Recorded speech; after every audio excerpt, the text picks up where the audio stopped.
नमस्कार दोस्तों, आपका अपने चैनल बैंकिंग पराशर में स्वागत है।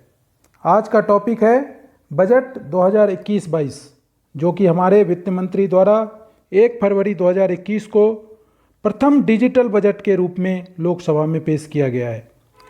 फरवरी 2021 में हुए बैंकिंग प्रमोशन एग्जाम में बजट से काफ़ी प्रश्न पूछे गए हैं। आप इस वीडियो को अंत तक देखें।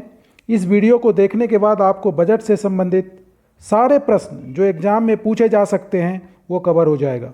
इसमें मैंने आपके लिए sector wise allocation, 6 pillar of budget, company related amendments, disinvestment and strategic cell, fiscal position, direct taxes और इनडायरेक्ट टैक्सेस में क्या क्या बदलाव किए गए हैं इसके बारे में मैंने कवर किया है। सारे विषयों को मैंने विस्तारपूर्वक लिया है। आशा करता हूँ कि आपको इस वीडियो को देखने के बाद बजट से संबंधित कोई भी डाउट नहीं रह जाएगा। तो चलते हैं वीडियो की ओर। सबसे पहले सेक्टर वाइज एलोकेशन। एग्रीकल्चर और फार्मर वेलफेयर के लिए 1,31,531 करोड़, रेलवेज के लिए 1,10,055 करोड़, एजुकेशन के लिए 93,224 करोड़ जो कि पिछले बजट से कम कर दिए गए हैं, डिफेंस के लिए 4,78,196 करोड़, होम अफेयर्स के लिए 1,66,547 करोड़, रूरल डेवलपमेंट के लिए 1,33,960 crore, housing and urban affairs के लिए 54,581 करोड़, पीएम आत्मनिर्भर स्वस्थ भारत योजना के लिए 64,180 करोड़। ये प्रश्न पूछे गए हैं यूको बैंक के स्केल 3 और 4 एग्जाम में।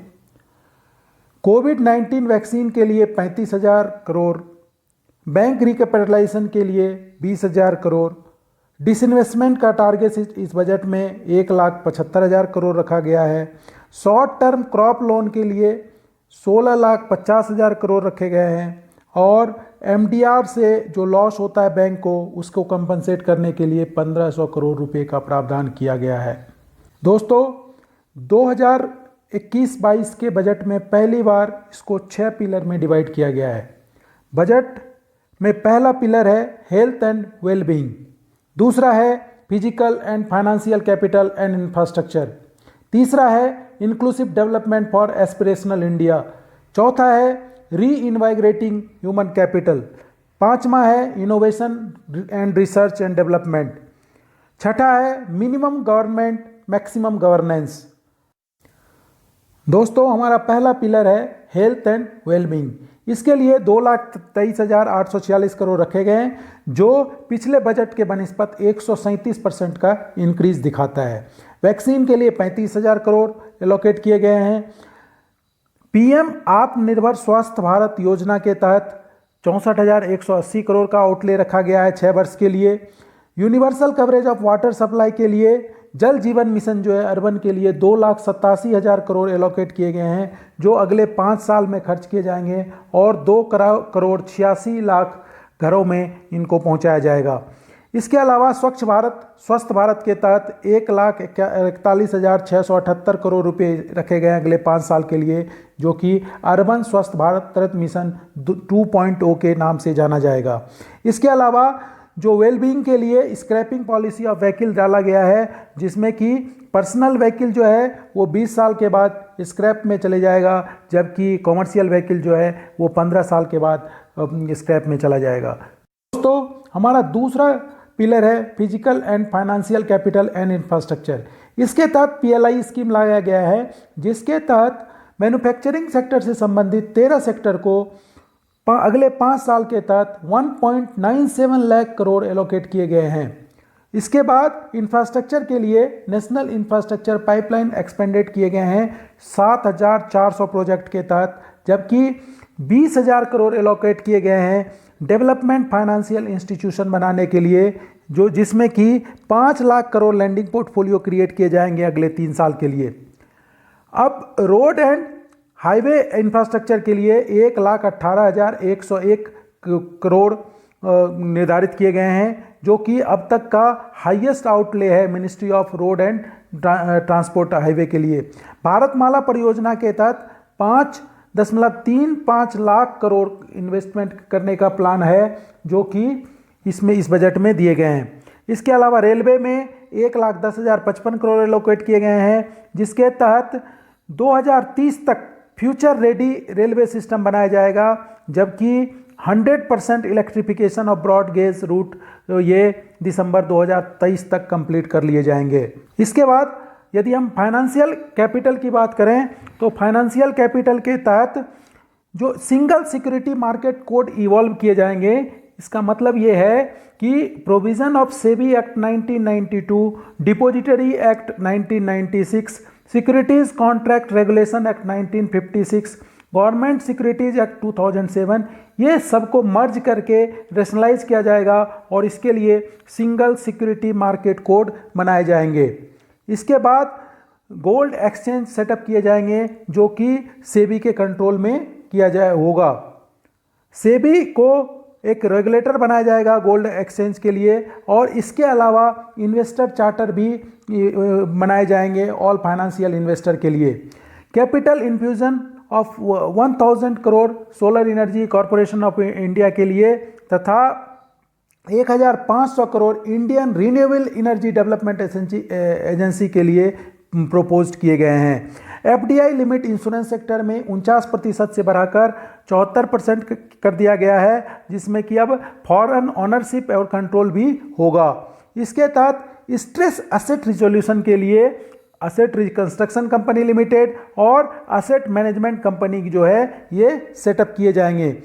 बैंक के रिकैपिटलाइजेशन के लिए 20,000 करोड़ कैपिटल इन्फ्यूजन का प्रावधान इस बजट में किया गया है। और इसके बाद जो डिपॉजिट इंश्योरेंस है वो पहले जो 1 लाख रुपए का होता था वो अब 5 लाख कर दिए गए हैं, और साथ ही साथ पहले जो ये 1 लाख का लिमिट था ये सिर्फ बैंक के लिक्विडेशन के ऊपर होता था, लेकिन अब इसके जो है ये बार हटा दिए गए हैं, और जब भी कोई ज़रूरत होगी तो DICGC के द्वारा 5 लाख रुपए का इंश्योरेंस प्रोवाइड कर दिया जाएगा। इसके अलावा सरफेसी एक्ट 2002 के तहत अब 20 लाख रुपए तक के लोन NBFC के कवर होंगे। पहले ये 50 लाख रुपए से ऊपर का लोन जो था वो कवर होता था सरफेसी के तहत NBFC के लिए, अब ये घटा के 20 लाख रुपए कर दिए गए हैं, लेकिन NBFC का जो असेट साइज है वो 100 करोड़ होना जरूरी है। हमारा तीसरा है inclusive development for aspirational India.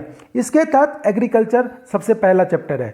Agriculture credit जो जैसा कि मैंने आपको बताया 16,50,000 करोड़ तक का बजट 2021-22 में किया गया है। एनिमल हस्बेंड्री, डेयरी और फिशरीज पर फोकस किया जाएगा, और फिशरीज के तहत अगले 5 साल में 5 लाख करोड़ तक का इन्वेस्टमेंट करने का प्लान किया गया है। इसके अलावा MSP जो है वो minimum 1.5 times of cost of production across all commodities होगा। मिनिमम 1.5 टाइम्स होना ये ज़रूरी है। इसके अलावा स्वामित्व स्कीम को भी एक्सटेंड किया गया है सारे स्टेट और यूटीज़ में।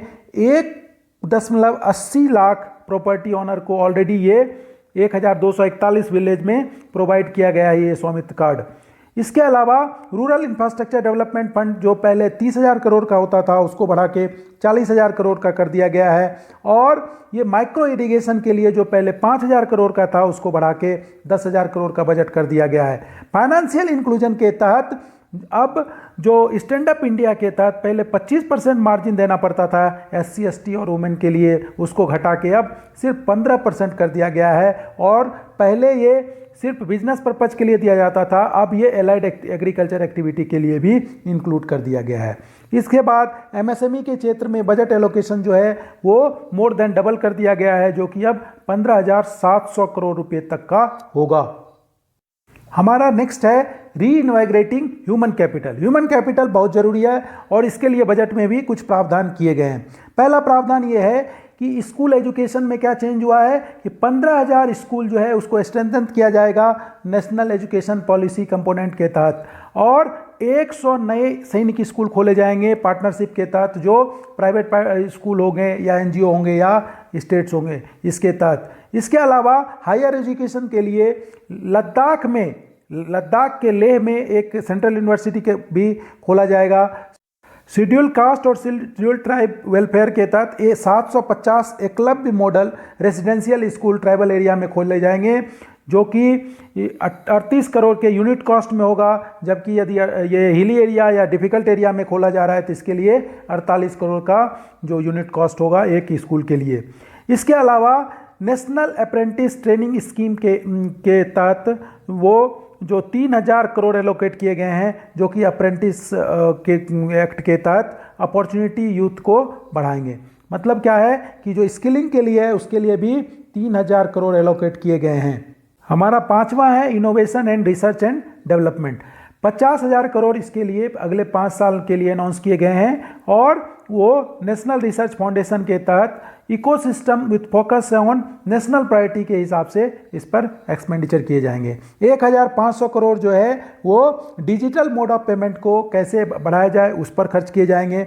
इसके अलावा नेशनल लैंग्वेज ट्रांसलेशन मिशन ये भी किया गया है, जिसके तहत government and policy related knowledge available in major Indian language के तहत किए जाएंगे।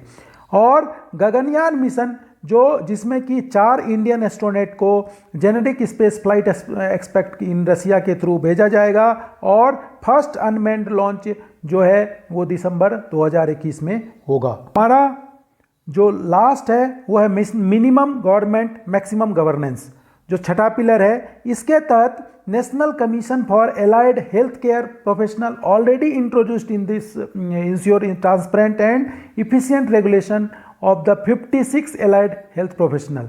इसके अलावा national nursing and midwifery commission bill introduced for the same in nursing profession, जबकि 3768 करोड़ एलोकेट किए गए हैं डिजिटल सेंसस, जो पहली बार इंडिया में किया जाएगा। जो अगला हमारा सेंसस होगा वो डिजिटल ही होगा। इसके अलावा power to regulate G security ये जो है सेबी से के पास चला गया। अब हम बात करेंगे कि कंपनी मैटर में क्या क्या चेंज इस बजट में हुआ है।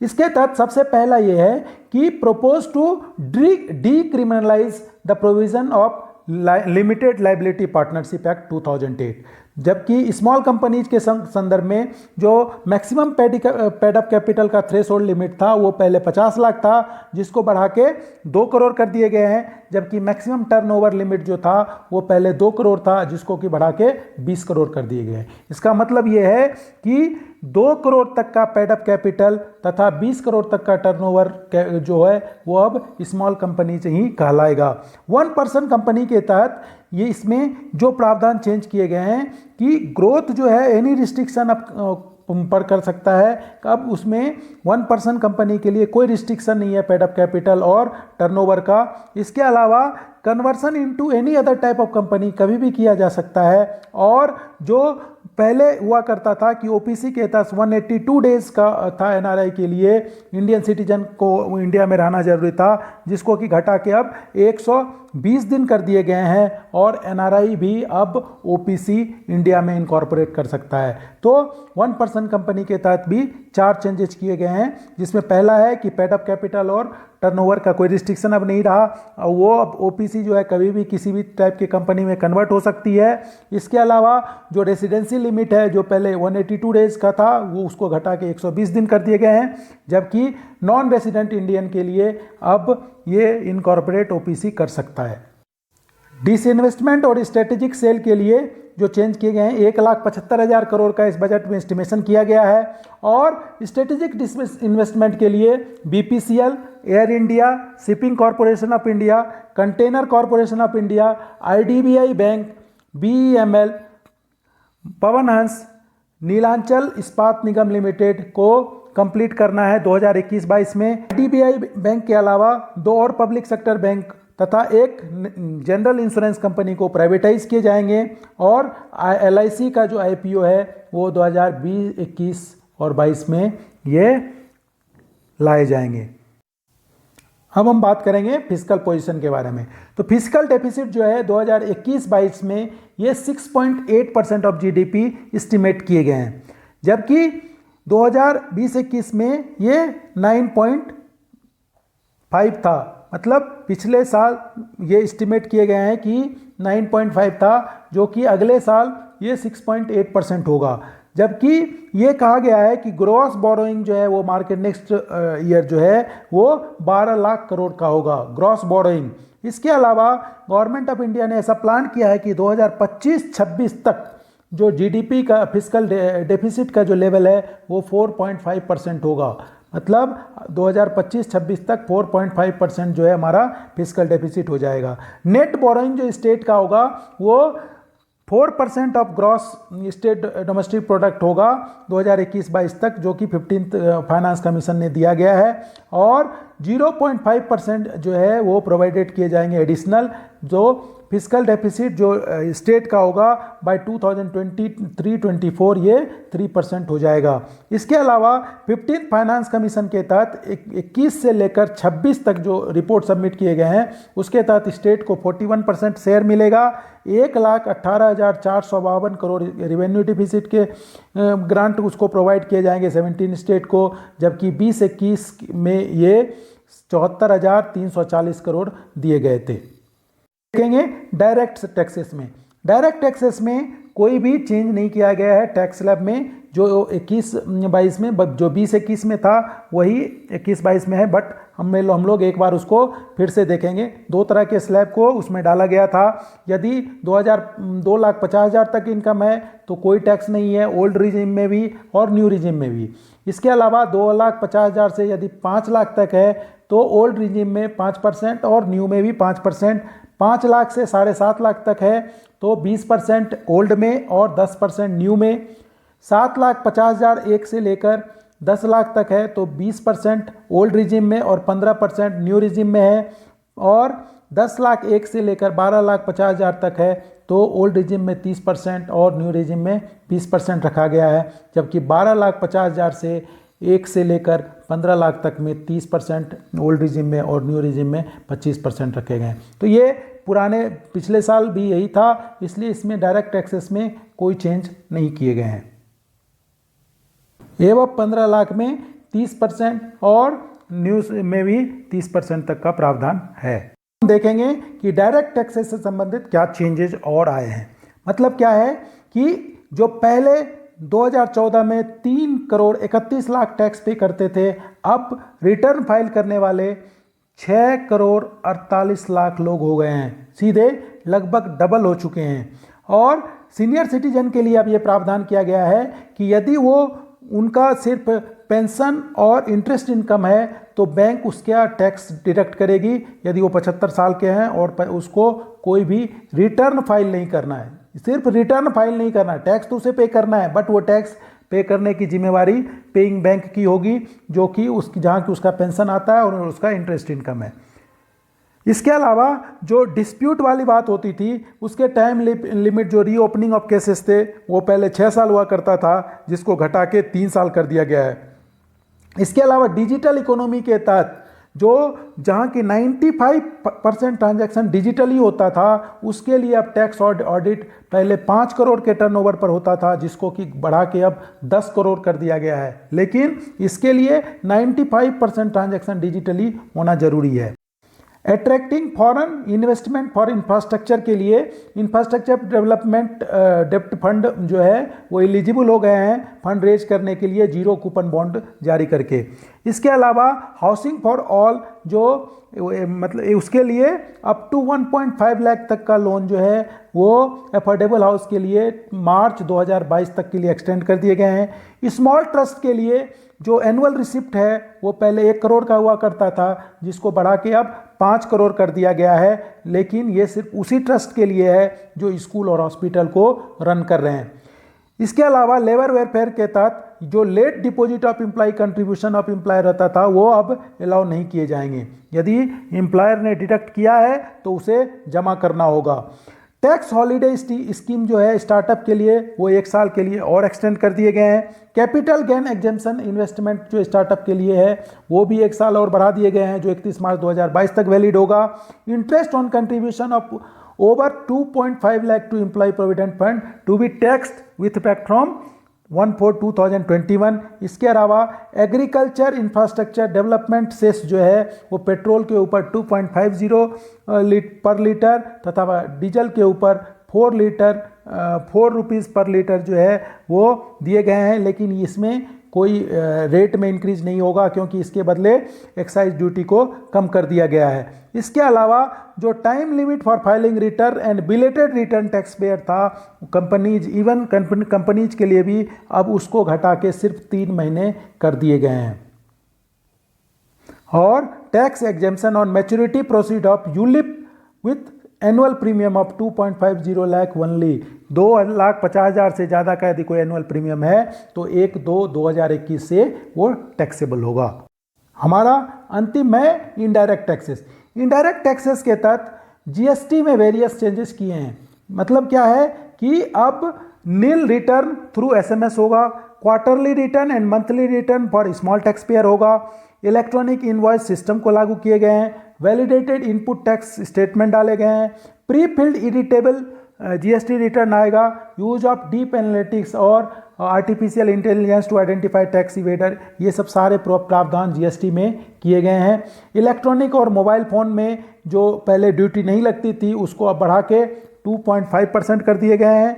गोल्ड और सिल्वर में जो पहले 7.5% मतलब 12.5% था उसको घटा के 7.5% कर दिए गए हैं। और एमएसएमई प्रोडक्ट जो है स्टील, स्क्रू एंड प्लास्टिक बिल्डरवेयर्स वो इंक्रीज करके अब 15% कर दिए गए हैं, जबकि प्रॉन्ट फीड जो है उसमें मतलब 5% से उसको बढ़ा के 15% कर दिए गए हैं। और एग्रीकल्चर प्रोडक्ट जो है कस्टम ड्यूटी उसमें कॉटन जो है वो पहले नील था जिसको बढ़ा के अब 10% कर दिए गए हैं। रॉ सिल्क और सिल्क यार्न जो 10% हुआ करते थे उसको 15% कर दिए गए हैं।